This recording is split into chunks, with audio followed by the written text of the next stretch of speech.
តាអ៊ំរូបសំណាក់មេតុកខ្មែរសង់បែរមុខទៅរកច្រកព្រំដែនអានសេះស្រ័យឲ្យកូនខ្មែរចងចាំទុកយោធាថៃបានយកគ្រឿងចាក់ចូលឈូសឆាយកុំតិចរូបសំណាក់លោកតាអ៊ំដែលសង់ឡើងនៅរង្វង់មូលច្រកអានសេះស្ថិតក្នុងភូមិអានសេះឃុំចំសានស្រុកចំសានខេត្តព្រះវិហារហើយអ្វីយោធាថៃស្អប់លោកតាអ៊ំម្លេះតើប្រវត្តិរូបសំណាក់លោកតាអ៊ំមានអ្វីពាក់ព័ន្ធគំនុំអតីតកាលរវាងខ្មែរសៀមព្រះតេជគុណសឿនសុភាបានឲ្យដឹងថា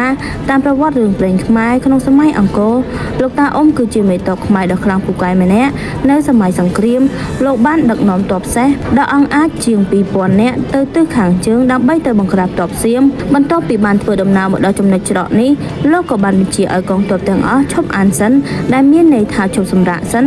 ទ័ពសេះទ័ពស្រួចឡាក់បើតាមវចនានុក្រមសម្ដេចជួនណាតអានសេះមានន័យថាកែបសេះឲ្យឈប់សម្រាកចំនួន3ថ្ងៃដើម្បីរៀបក្បួនវាយលុកទប់ទល់នឹងកងទ័ពប្រទេសសៀម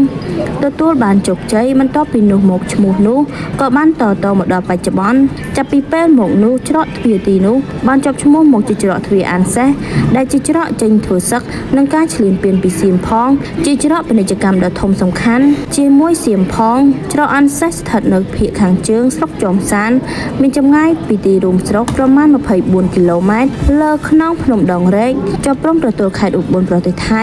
រូបសំណាក់លោកតាអ៊ំដែលកសាងនៅលើច្រកអានសេះដោយយោធាតំបន់សឹករោងព្រះវិហារក្បែរមាត់ច្រកទ្វារក្នុងទឹកដីកម្ពុជា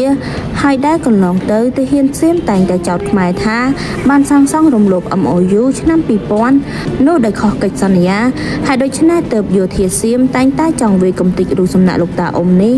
ក្នុងចំនួន2លើកកាលពីថ្ងៃទី24ដល់28ខែកក្កដានិងថ្ងៃទី7ដល់27ខែធ្នូឆ្នាំ2025កន្លងមកនេះ